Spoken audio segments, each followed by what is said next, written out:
Hello, and welcome to episode 11 of Baki Talki. We've got another Dorian episode. I'm really looking forward to discussing this one, just like every week, but especially because we've got a special guest, our first ever foreshadowed guest on the podcast. We mentioned her back in episode 2, Allie. Welcome to the show. Baki Talki crew, I'm here. Can't wait. Ooh, the Baki Talki crew. I like that. Did you just come up with that? I'll be honest, Steve. I've been thinking about it a lot today. I watched your episode and I thought, what would the fans be called? We had a couple other names in progress, but the Baki Talki crew is what stuck. That's great. I think that's going to be a lot better than Weirdos, which I think would be the previous term. All That's right. okay. You know, they can call themselves whatever they want in private. That's all right. All right. Allie, so 2 questions I like to ask everybody just to let the audience get to know you. So first off, other than Baki, what shows are you currently watching? Oh, of course, The Summer I Turned Pretty for the second time. It's a big staple in our household, meaning I'm watching alone and Max is not watching at all. So he's been shunned to the living room so that I can watch the show over and over again. For the Baki Talki fans that don't know what I'm talking about, go check it out. It's all about YA teen romance. Oh, like in a meta sense, or it's just like another YA teen romance? Yeah, it's just another, YA teen romance in the summer with the beach, with brothers. So it's all you could ever, ask for. Dating a pair of brothers or dating your brother? Well, I'll leave that up to the Baki Talki fans to figure that out themselves. We do have a lot of fans of Walkie Talkies who end up, unfortunately, finding the podcast. All right. So, great recommendation. Second question for you. Before watching this episode, what did you know about Baki? That's a great question. I did walk in, I'll be honest, have to say I had a spoiler. I walked in on Max watching episode 2, and there was a lot of peeing. And I was disturbed, and I said, "What are you watching?" And that's how I found out about the podcast. I've been a fan ever since. But it was quite something. My entrance into Baki was peeing. Yep. I'm keeping a track for this season how many times we see people just peeing. We're at like 4, but... Well, yeah. You know what? It was cool, too, because, they weren't jarred. It wasn't like, oh, this is a big scene. It just happened to be in the bathroom. Men were taking off their pants, and the scene just kept going. Yeah. Well, it's normalizing it, Everybody pees. Exactly. We gotta normalize the pee. Free the pee, Free the pee. I think you gotta be careful with that one. Well, I guess clearly you've never seen Bridge to Terabithia. Free the pee is the main point of that child book. I've avoided it for different reasons, but now I can avoid it for multiple ones. All right. So let's jump into the episode. So at the end of the previous episode, Dorian had just finished beating up a bunch of people. And we had learned that Dorian is actually Kaio Dorian, and he is the same title as Retsu. And so that continues with this episode with Retsu describing how he cannot fight Dorian. Allie, this scene, to be honest, I just want to get your thoughts. Like, this episode sort of starts in the middle of the action. Were you able to follow along with what was happening? Well, I'm glad you gave a little bit of context, because I didn't know who Dorian was when we started this podcast 3 minutes ago. But I do remember who you're talking about now. You mean the long-haired man. Yes, is the big guy. 15 feet taller than everyone else. Yep. Okay, so yeah, I had some thoughts. First of all, I did actually like the intro song. So it started on a high note. Really liked the intro song. Love it. Lots of heavy breathing in the first minute. I was a little bit turned off. All the characters, and now I get it, they were upset about this fight. So I didn't really understand where we were coming in. Everyone just was breathing very heavily, and I could tell they were upset. Now, it wasn't until minute 12 when I realized none of the heavy breathers were Baki. That was confusing. Yeah, this is actually the first episode in a while that Baki's shown up. He's sort of he doesn't come to his own show. Not every episode. I guess he's been off dating his girlfriend. Oh my god, I can't wait to talk about his Kozue scene at the halfway point. Yeah, the makeout. I wasn't sure if that was their first ever kiss. It was so awkward. I didn't know if they'd kissed before.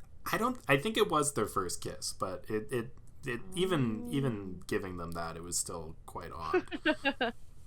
But yeah, so to your question though, it was a little bit hard to follow. I understood enough that like long-haired man had done something bad. Mm-hmm. He was being punished. Didn't understand how the scene on the bench connected, but figured the main storyline was the tall man. Yes. Yeah, I would go so far as to say it doesn't connect. Okay. And yeah, so Dorian, just for context, just super quick, Dorian is a death row inmate who broke out of prison to come to Japan to seek defeat, and he's been beating up all of the guys at Shinshinkai, which is Doppo Orachi's karate studio. That's the guy with the eye patch. Oh, so what did he do to get in jail? Oh, who knows? Well. Oh, okay, that's not a big plot point. Okay. Yeah. When he left jail, he did kill like 20 guys, but we don't know how he got into jail. Maybe killing 25. Yeah, that'll get you into death row. But yeah, Dorian's been a bit of a menace. He's lit people on fire. He's cut off people's hands. He had a grenade that he threw at a bunch of people. He's done a lot of stuff, and so in the previous episode, 2 episodes back, it's been pretty slow. 1 million martial artists drove him to an amusement park where he will meet his fate, which is what happens in this episode. Oh, so he actually died in this episode? No. Sorry. No, because I was going to say, if he did, I missed that. I felt like it ended abruptly, and I thought to myself, I'll never know what happens to this guy. But I guess you told me he dies. No. He doesn't die in this episode. I just spoiler. Sorry, sorry, Baki Talki fans. Bit of a spoiler. All right. Well, let's jump in. So after Retsu and Dorian talk, and Retsu says that he can't fight him. As much as you deserve to die for your crimes, the teachings of Kung Fu absolutely forbid battles between fellow students. Doppo steps forward and says that he will fight him, and he reveals that he is, of course, known as Doppo the Tiger Slayer. Doppo Orochi, a.k.a. the Tiger Slayer. It's been more than 20 years since I defeated that beast. An 8-foot-long, 570-pound Siberian tiger. Man, what a young fool I was. I wanted to get your thoughts on that feat of being able to defeat a tiger in hand-to-hand combat. Yeah, I had a lot of thoughts about that. One, he says, this is a story I've never told anyone. It's not something I'm very proud of. But honestly, I never told people about it. Except everyone around him somehow knows the story. Tiger Slayer? I thought that was nothing but a legend. It's true? That story is true? That was confusing. Well, you know why? So I don't. Every time we see Doppo, they start with an establishing shot, and it's the same shot of his building. His building is an 8-story tall dojo with a mural of him killing a tiger. So I don't know what he means by he hasn't told people. He has an 8-story tall mural of him doing this. So he has a little memory loss. So that actually helps with a lot of things. So he has some memory loss. He's beat up the tiger. I was a little bit confused because he goes on to say, I shouldn't have, killed the tiger. It was really bad. The environmentalists came after us. Well, then why did you do it? What were the motives? I needed a little bit more about that backstory because I felt for the tiger. He didn't get enough screen time. I agree. I always assumed that he killed the tiger like in the jungle or something, but it looked like he was just in an arena. And somebody... Exactly. It looked like the tiger had, like almost transformed. Like maybe it started as a human and then it transformed to a tiger and he beat him up. It's possible. That was my theory. It's like I a had a second Nagini thing type I of wanted situation. to ask you about. When he says, I'm retired, what has he been doing the rest of the series? He says, the son says, you said you were retiring. If anyone's taking care of this guy, it's me. Forget it, Dad. I'm here representing the Shinshinkai. I founded the Shinshinkai, boy. You said you were retiring. Whoa, what's going on with that storyline? Is he retired or not retired? Yeah, it's a good. I think what he's done is he's left the running of the dojo to his son, and just being a badass karate guy, the Lord of War Tiger Slayer, is now his day job. So he's just retired to focus on his hobbies. Oh, good question. Yeah. So then, if they don't know about the tiger, what did he do to get this Lord of War title? I don't know. He just beat up a lot of guys. I don't know. Nothing as cool as beating up a tiger, I'll tell you that much. I guess that's a good point. Nothing is as jarring as beating up a tiger. Yeah, or killing. Can you imagine punching a tiger? Absolutely not. I could imagine punching a tiger. I can't imagine it having any impact. Okay, fair. That's a good point. So Dopo strips down. He was wearing his athletic shorts underneath his nice suit. When I was watching him do it, I was thinking like, you know the old phrase like, I put on my pants just like everybody else one at a time. Did you notice how Dopo jumped out of his pair of pants? Yes, and I was worried he was jumping out of his underwear as well. I thought there actually might be some male nudity. It gets close to it. Like at the beginning of each fight, we do have to take some time so that we can show the guns off, but we never get quite that much nudity. It's very homoerotic. Like, I felt like they were all looking at each other's bodies, and they would go, after everyone's stripped, they would go, ooh, ah. Yeah, it is something to appreciate, like these are extremely muscly people. Like, it takes a lot of effort and discipline to get to that point, I would say. I wouldn't know, I'll be honest. I'm nowhere near that level of muscle, but I think you're probably right. It doesn't happen overnight. Yeah, and fair point. Maybe we're wrong. Maybe with just the smallest modicum of effort, we would look like Dorian. The Tiger Slayer. That's the other guy, right? Dopo's the Tiger Slayer, yeah. And then Dorian is the big guy. So, the fight starts off, and unlike everybody else who Dorian has fought, Dopo actually looks like the favorite.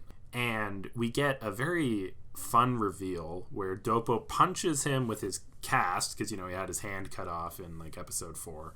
And then it turns out that his hand was underneath the cast the whole time. So he has his hand back. You just gotta love it, don't you? The wonders of modern medicine. Allie, can you walk us through how he got his hand back? Well, I'm glad you brought up episode 4, because I'll be completely honest, I didn't realize that was a flashback. It took me, I actually, first watching it, thought that the fight was over, he'd won, and then I said, how did he lose his hand? So I didn't know that was a flashback. However, my nice companion that I was watching with said, it's a flashback, it's in black and white. So that's how I figured it out. That's point 1. Point 2, apparently it gets sewn on back to his body without anesthesia. So this is gonna hurt like hell. But the good news is you'll be playing the piccolo again in 3 days. So that was, whoa. I thought to myself, I've seen Grey's Anatomy, and this does not happen in real life. So this guy must be, he's the Tiger Slayer. He has, the ability to get through it, but that would hurt a lot. Did that really never come up on Grey's Anatomy? You know what? They never run out of that at the hospital. I think that's one thing, probably that and Gatorade. They keep backlogs of that. Well, and if you have one, you have the other. Good point. And if you don't, you just substitute. Yeah. What would be worse if you needed anesthesia and they used Gatorade, or if you needed Gatorade and they used anesthesia? Yeah, to the fans, the Baki Talki fans, in the comment section below, feel free. What would be worse? I think it would be worse if I wanted a Gatorade and they gave me anesthesia. Yeah, it would be really quite a downer. There's not a lot of electrolytes. So that was pretty nuts. When the hand came out, I was pretty shocked, especially because I had no background knowledge to know he lost the hand. Yeah. So I just thought, why does he wear a cast around? I thought maybe it was an accessory. I thought it was a mitt. Just a really thick mitt that gives him a little extra punch. Exactly. Like, maybe he likes to cook, and I don't know that part of his character. Yeah. Maybe he does. I don't think he's ever discussed it one way or the other on the show. Do they eat a lot on the show? Oh, no, not really. They don't do a lot on this show beyond fight and talk about the other guy fighting. And kiss on a bench. Yes. But to be fair, Kozue is the female character in Baki, so there's not a lot of people to kiss. I wish they were a bit more progressive in this Pride Month record, but well, they just do look at each other's naked bodies, so there is that. That was progressive in the 90s when this was probably written. Yeah, I love that scene where Dobo gets his hand sewed on, mostly because he's just there's a few different times this episode where just insane sights are like he's just walking down the streets of Tokyo with his hand a literal stump, and he's doing the stupid thing where he's pushing his fist into his arm so the blood doesn't come out, and he looks like he could be doing it all day. So how did his hand get cut off? Oh, great question. So Dorian has this dental floss that's as strong as like iron, and he like snaked it around his hand when he wasn't looking, and then he went "Hua!" and then pulled the little wire, and it cut his hand off instantly. God, that sounds so it's kind of funny that it is that hand that ended Dorian. Yes. Oh yeah. Oh well, he's gotten so many poetic justice moments. The way he beat Dorian the first time was punching him with the stump where his hand used to be, and saying, "Now I don't have to worry about breaking my fingers." Oh my! So they know each other. They've fought quite a few times. Just once, and they'd never met before. They've actually really they really don't know each other. Oh, see, they act as if they have this long rivalry. Yeah, no. I think they just respect each other.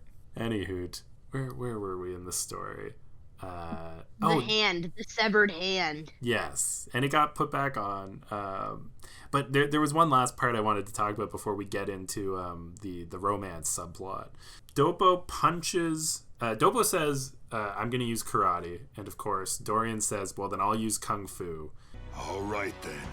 But if you're going to challenge me as a practitioner of karate, then it's only right that I accept the challenge as a practitioner of kung fu. And I don't know why they clarified that, because then Dopo just punches Dorian straight in the gut and makes him barf up a jar of acid. Kung fu, huh? What kind of kung fu technique is that? Acid? Which is never referenced again in the episode, honestly. So I was wondering, why do you think he had acid in his stomach? Well, that's a good question. I at first thought that was a bottle of whiskey, and I thought it was supposed to be a backstory about him being an alcoholic. So that was my first initial reaction. I thought, oh my god, he's drunk, and that's why he's gotten in so many fights with people. He swallowed the bottle whole. Then my companion that I was watching with said, "That's acid," and that's when I realized it's acid. So I think, why does it happen? I guess it's supposed to show how strong Tiger King is, because he's able to, boom, get the bottle right out of the belly. Second of all, I guess it shows us that Dorian doesn't have the ability to squirt acid anymore. Those are my two guesses, but my original one, definitely, I thought it was a bottle of alcohol. I thought that too, yeah. Part of me was wondering if maybe he has like a stomach issue where he doesn't create his own acid, so he just eats jars of acid to help digest food. But yeah. I thought maybe he was like, his attack mode was to shoot acid at other people. But again, this was my one and only episode. Sorry to the fans. I probably won't be following along afterwards. That's fine. That's what I want in my guests to have. You want them to never watch the show again. Well, as little context as possible. All right. So Yes, Doppo punches the acid out of him. It's looking like a good fight for Doppo Araji. So we leave that fight, and for no real reason, we go back to Baki, who we haven't seen in quite a while, and he's on a date with Kozue.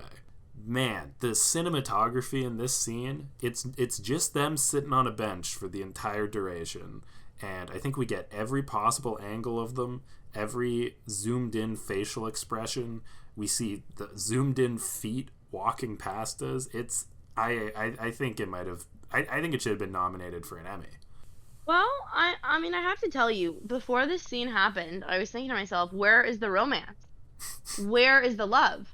Then this scene came on, and I thought, we don't need any more of that. It was a lot. I was confused. I thought they were breaking up. They seemed so unbelievably uncomfortable with each other. I thought they were breaking up. Baki, listen. It's like, lately, we've been spending all our time together. There's something wrong with that? No. Then, it seemed like they were declaring their love for each other, to which they have their, apparently, first ever, very passionate kiss, where the passerbys go, woo! Can you fathom having your first kiss, and then 15 people go, woo! In the background? Aww. Yeah, no, I would not. Honestly, I cannot fathom it. No, who can? That's so weird. Not only that, she goes, I wasn't breathing. Oh my god, that was the most danger anyone was in this episode. She could have died. She wasn't breathing. And that kiss went on for a long time. This is why they really have to start teaching, I wouldn't say safe sex, but safe sexual activity, remembering to breathe when you kiss. Yeah, we'll just call it Kissing 101. No, rule number 1, breathe. Yeah. But it was cute. Like it was fine. It was nice to see some romance. I appreciated the female identifying character, but I'll be honest, it's not a couple I'll probably watch compilation videos of. I'm not sure if I'm super invested in their future, but I wish them all the best. The second this is over, I'm going to be looking up compilation videos of Baki and Kozue, because I'm pretty sure a third of their screen time together is just them on that bench. So I would love... so that's an important bench for them. Why? Oh, I just mean that Kozue is not a very integral character. Unfortunately. Unfortunately. I do like her because she's the only character who sees issue with fighting for no reason. It's a nice perspective. Oh, really? So is she ever at the fights? Does she ever go and watch them? She watched some before the show started. But no, I don't. Not usually. Like when the Raitai tournament starts up, she flies to China with Baki. That's a whole other can of worms. And how old are they? I couldn't tell if they were 13, 17, 23. Baki is a high schooler. I think he's either 16 or 18, somewhere in that range. Okay, so we hope she's probably the same age as well. Kozue is 10. No. I'm kidding. Oh my god. Oh my god. I think Kozue is the same year as Baki. Oh, I hope so. Oh my god. Now I would understand why she wasn't breathing. She'd be terrified. Oh boy. Well, I wish them all the best. Maybe they'll go to prom together. That might be, episode 30. It'll be the finale. They go to prom. The Tiger King shows up. All of Baki's buff friends show up at prom. No. Are they friends, by the way? I was a little confused how he fit into the fighting story. I would consider them more allies. Basically, this season, 5 death row inmates spontaneously flew to Tokyo to fight the best fighters in the world. And Baki's one of them, so there's 5 Japanese guys and 5 death row inmates. So they're on a team, basically. Oh, and is this season 1? Is this the first time we've met these characters? Great question. This is the first season of the Netflix anime Baki, which takes place after a previous anime from 2001. So it's sort of the first season and sort of not the first season. Wait, this is a new show? This show is from 2018. Oh my god, I thought this was from the 80s or 90s. It was written around then, but my god. Because when you said, we're not expecting much more, it's in the 90s, I was like, yeah, that adds up. This being written a couple of years ago is nuts to me. Yeah. To be fair, the source material it's based on is from the 90s, but the show, this show itself came out in 2018 and is currently still airing. Or at least Baki Hanma is. So you got lots of episodes to go. Talkie Baki fans, don't worry. Oh yeah. Steve is sticking around. We got at least a year of this, so. Oh my gosh! Wow. Yeah. So will you have return guests? Yes, of course. That's why I'm not telling all of my guests to watch the show, because then I can bring them back on. Good point, because I'd be interested. If there's a prom episode, you can have me back. I'll keep that in mind. There's no prom, but maybe there's something. Anywho, so yeah, it's tough to describe this scene without just visually watching it. They kiss, Kozue can't breathe, and then they decide to walk off into the Tokyo night. It ends with a very intimidating shot of Yujiro just sort of T-posing in the crowd. Well, Baki, it seems you're growing up. Did you have any idea who that was? Absolutely not. Unfortunately, my co-watcher said, "Oh, that's his dad." I thought, in what world is this passerby so angry to see two children kissing? It makes a little bit more sense that it was the dad, but yeah. Unfortunately, I had someone making some comments in the background. But I was confused. I did not know who that was. He was pretty tall too, I'll be honest. He was a pretty tall guy. Baki's dad is by a wide margin the deadliest creature on the planet. So yeah, he's tall. And does he not like this relationship? Like, is that something he doesn't approve of, or is he just generally mad at everything? That's just what his face looks like. He actually is not mad about this. Yeah, I really can't spoil it because it's one of my favorite parts of the season. But Yujiro has some thoughts on Baki's relationship, and that'll come up, I think, in the next few episodes. Interesting. Stay tuned, Baki Talki fans. Keep your ear on the dial. I don't know what dial you're referring to. All of my fans listen on walkie-talkies. Oh, walkie-talkie. Call back. Let's call back to the main plot line now. So Dorian and Doppo are back to fighting each other. I hit you like the proverbial ton of bricks, and there you are getting ready for a counterattack. You've devoted your whole life and sacrificed everything for karate. That's the reason why you don't stand a chance of winning. And this is where I would say this is where it gets off the rails. Who knows if it's been on the rails for any point of this episode, because Dorian starts doing sort of a little dance for Doppo. I would liken it to snake charming. What the hell? Bad enough he's got the nerve to turn his back on us. Now he's gonna make us watch him perform? What did you think he was trying to do there when you first saw it? I'll be honest, I really was like, wow, this is a very, like, homoerotic show. Like, they're showing the homosocial relationships. Like, I actually thought he might have a crush on the Tiger King. And I thought this was his way of opening up. And he was actually saying, I don't want to fight. I want to be friends, and this is the dance, and I'm showing it to you. And then I thought maybe he's ready to die, and he's doing this dance as a bit of a last song. Oh man, that sounds like a beautiful moment. Yeah, unfortunately, I was wrong. Yeah, I know. Fans who've watched the previous episodes, Dorian was hypnotizing him again, which is a classic trick used by. I don't even know who would ever use hypnotism in a fight. Retsu, what is this? Some kind of kung fu thing? What you're seeing isn't kung fu. I think he's been hypnotized. The narrator shows some pictures of boxers and other martial artists doing it as if it's just a thing people do sometimes. But yeah, he hypnotizes Doppo into thinking that he is winning the fight.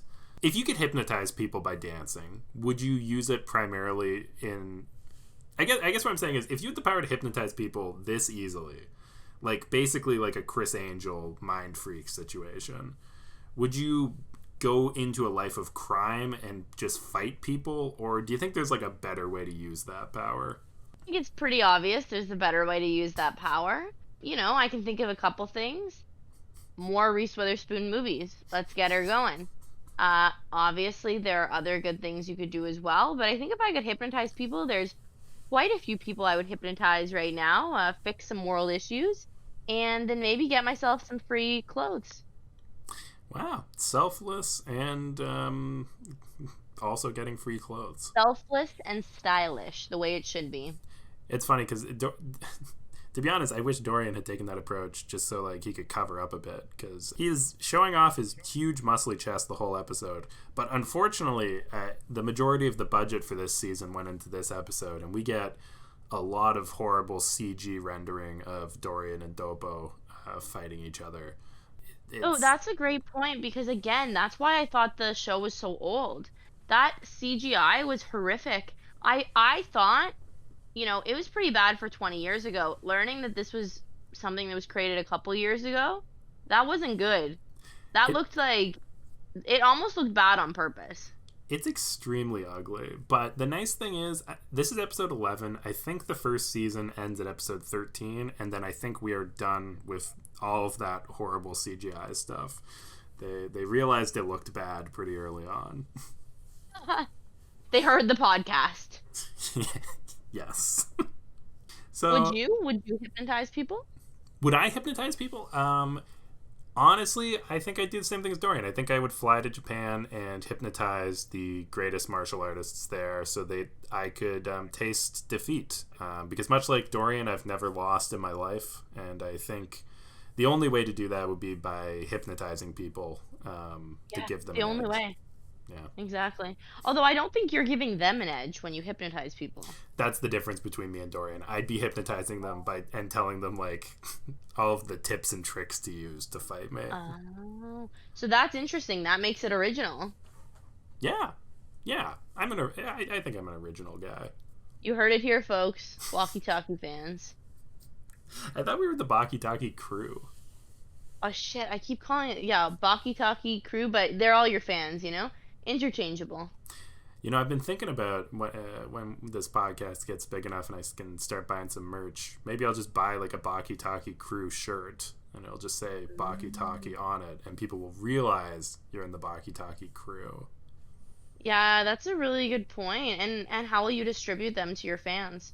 Is it free for all, or do they have to pay to buy the merch? I think it'll be pretty easy. I can probably just take a backpack of them when I go home for the holidays, and that'll hit 90% of my fan base. 1 for each member of your family, 2 for Lindsay, 3 for Johnny. Yes. Oh my god. Johnny will actually wear it. I was telling Lindsay I'm gonna buy a T-shirt that just is a big picture of Baki Talki with text that says "Listen to my podcast," and that'll be. I like that. Or what if it's a picture of you, like you put yourself into one of the scenes, and then you say, "Hey fans," and then that's what you can give out to your Baki Talki crew. You know what? I'm gonna. For all the fans out there, feel free to enter a contest. If you can insert me with my non-public face into a scene. That is honestly very funny. I'm going to think about that. Oh, man. All right. Winding down the end of the fight. So, Dopo is hypnotized. Katsumi, his son, is just beside himself on the sidelines, like telling his dad to wake up. Hey, Pops. What are you doing? Hey, wake up. Come on, old man, get your head in the game. Dad, what the hell's wrong with you? You're looking the wrong way. And then as Dorian goes for the finishing blow, Dopo blocks him because even hypnotized, he is able to keep fighting. The rationale they give in the show is that Dopo knows that there's no such thing as an easy fight, and so his body, even though he was hypnotized, was able to keep fighting. So he was faking it all along. He was never hypnotized. Yes, he was. He still is. But He knows it. I don't have much to add other than I think Doppo is the coolest character with the coolest voice and the coolest eye patch, and great moves by him. This scumbag's pathetic. Yeah, I would say that was the biggest plot twist of the episode. You start with he's hypnotized. Then they say he is hypnotized, but he knows he's hypnotized. Then, third, they say he was so hypnotized he doesn't remember being hypnotized. So they took us on a few different turns there I wasn't expecting. I was pretty impressed with the plot twist. It's a well-crafted show. Yeah, and that brings us into the end of the episode. Dorian gets his ass handed to him a bunch and realizes that Doppo might be the person who's able to show him the taste of defeat. Could it be that I've found, at last, the one who will finally make my dream come true? Why did we end the episode there instead of when Doppo... Or why end the episode there instead of at the conclusion of the fight? Who knows? But we'll get to that next episode. Yeah, that was a little sad. So, I mean, maybe you can't say because maybe it's a spoiler. Is he just looking to be defeated, or does he want to die? Like, I kind of was sad a little bit. I didn't know if he was trying to be killed or if he just wanted to find someone better than him. It was pretty sad way to end the episode. It's a great question. I think that he wants to taste defeat, and if you asked him, he would say that being defeated means being killed. But I don't think he would have ever connected the dots. I don't think he has a death wish. I think he just thinks it'd be really cool to be defeated. Yeah. Maybe therapy would have been good. Yeah. There's no therapist in the show. Imagine he did see a therapist and the therapist was like, have you considered going to Japan to work through your issues? Actually, the prison therapist said, I know what's going to make you feel better. You just have to taste defeat. First, break out of jail. Next, find the 5 best fighters. Fight them all. Cut off one of their hands. When you burped up that acid, how did it make you feel? Some of the fans thought that it was alcohol. Do you drink alcohol? Then, we get into all these sub-conversations. Yeah, really flesh them out. All right. Now that you've watched an episode of Baki, do you think that Baki is a good show? Ooh. I think good is relative. So for me, we're going to probably have to go with a hard pass, but not to offend the Baki Talki fans. If you think it's good, that's okay. I think on all elements that I wish the show would thrive, it failed. But I very much enjoyed writing down my little comments and getting ready for the podcast. So I think as a one and done show, loved it. Like, that was great. Will I ever sit on my couch and return to the Baki fan base? I guess we'll have to stay tuned to find out. Ooh, a cliffhanger. That'll be good for engagement.